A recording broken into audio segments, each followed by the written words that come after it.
राज्य शासन द्वारा कल शाम नियुक्त किए गए नवनियुक्त पुलिस महानिदेशक अशोक जुनेजा ने आज विधिवत अपना कार्यभार ग्रहण कर लिया। निवृत्तमान डीजीपी डीएम अवस्थी ने उन्हें विधिवत कार्यभार सौंपकर उनके लिए भविष्य की शुभकामनाएं भी दी। आपको बताते चलें कि 1989 बैच के अधिकारी अशोक जुनेजा, जो कि शासन के कई विभागों में काम कर चुके हैं। आपको बताते चलें कि अशोक जुनेजा अतिरिक्त पुलिस महानिदेशक नक्सल ऑपरेशन SIB एवं अतिरिक्त पुलिस महानिदेशक छत्तीसगढ़ सशस्त्र बल तथा STF का अतिरिक्त प्रभार भी देखेंगे। एक बात और, कल जैसे ही शाम को डीजीपी दुर्गेश माधव अवस्थी को हटाकर अशोक जुनेजा को नया डीजीपी बनाने का फरमान जारी हुआ था, तब से ये चर्चा चल रही है कि आखिर इस बदलाव की राज्य शासन को जरूरत क्यों पड़ी। एक सरसरी तौर पर पिछले अगर 15-20 दिनों की सरकारी गतिविधियों पर नज़र डालें तो समझ में यह आता है कि मुख्यमंत्री भूपेश बघेल कुछ कारणों से पुलिस विभाग की गतिविधियों को लेकर के संतुष्ट नज़र नहीं आ रहे थे। गृह विभाग की एक समीक्षा उन्होंने 3-4 दिन पहले की। उसमें उन्होंने जो पाया, जो तकनीकी कमियां थी, लगभग 15-20 दिन पहले, दिवाली से पहले, उन्होंने 3-4 मामलों में, जैसे कि हुक्का बार जो चलाने वालों के खिलाफ कड़ी कार्रवाई करने की बात की थी, चिटफंड कंपनियों पर रोक लगाने के लिए या उनके जो संचालकों को कार्रवाई करने की बात कही थी, और एक अपराध जो राजधानी में लगातार बढ़ते आ रहे चाकूबाजी घटनाएं पिछले दिनों काफ़ी मात्रा में देखने को मिल रही हैं, तो उसको लेकर भी मुख्यमंत्री नाराज थे। इन सब को देखते हुए ये तय किया गया आखिरकार कि कहीं ना कहीं बेसिक पुलिसिंग में कमी नज़र आ रही है और उस बेसिक पुलिसिंग को दुरुस्त करने के ख्याल से आखिरकार एक बड़ा निर्णय डीजीपी को बदलने का छत्तीसगढ़ सरकार ने किया है। एक बात और, जहाँ तक अपराधों की बात है, पिछले 6 महीनों का यदि हम रायपुर का इतिहास देखें तो ऑनलाइन चाकू की खरीदी बहुत देखने में आई है।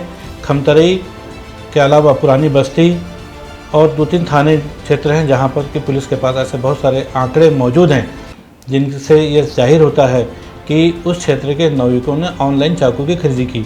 और बीते 6 महीनों में यदि देखा जाए तो व्यापारियों के साथ रास्ते में रोक करके उनको चाकू मार करके उनके पास से पैसे छीनना, कई महासमुंद के व्यापारी के साथ एक घटना घटी थी। ऐसी बहुत सारी घटनाएं हैं जिसको लेकर पुलिस परेशान थी। और जब खोजबीन में पुलिस अंदर तक पहुंची तो मालूम पड़ा कि आजकल चाकू की ऑनलाइन खरीदी बढ़ गई है। देखिए, जहां तक फ्लिपकार्ट और स्नैपडील का मामला आता है तो इसका उपयोग ज़्यादातर कपड़े या होम अप्लायंसेस के रूप में किया जाता है, जो कि बहुत उपयोगी भी है। लेकिन अपराध से जुड़े हुए लोग स्नैपडील और फ्लिपकार्ट का उपयोग अपने लिए संसाधन जुटाने में कर सकते हैं, इस बात की कल्पना आमतौर पर नहीं की जा सकती।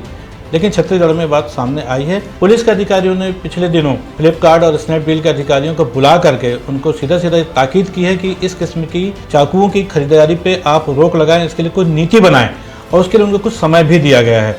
कुछ समय बाद एक बार फिर स्नैपडील और फ्लिपकार्ट के अधिकारियों के साथ रायपुर पुलिस की चर्चा होगी। उसके बाद एक नीति तय करने की योजना है सरकार की, ताकि अपराधों पर अंकुश लगाया जा सके। दूसरी बात हुक्का बार की। हुक्का बार को लेकर के जो राज्य शासन के मुखिया भूपेश बघेल ने स्ट्रिक्टली कहा कि प्रदेश में कहीं भी हुक्का बार संचालित नहीं होना चाहिए और उसका सख्ती से उसके खिलाफ कार्रवाई करने के लिए निर्देश भी दिए। बावजूद उसके लोग चोरी छुपे जिस तरीके से हुक्का बार का संचालन कर रहे हैं, वो वाकई में उसकी भी कलाई खुलती जा रही है।